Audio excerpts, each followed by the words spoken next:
আত্মীয় নই, পরিচিত নই, তবুও কোথাও কি যেন এক সুগভীর টান অনুভূত হচ্ছে।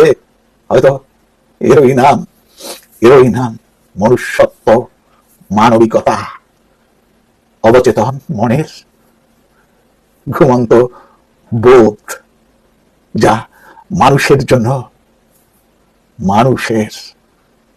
তিনি চেতনার জাগ্রত, বিনম্র, উন্মত্ত, উদ্যত পূজারী ছিলেন।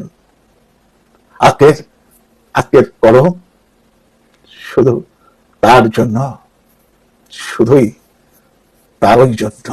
বিনম্র শ্রদ্ধা, শেষ রতন টাটাকে আমি তারার দেশে অমৃত আলোকে সারা জনম জাগ্রত হয়ে থাকুন।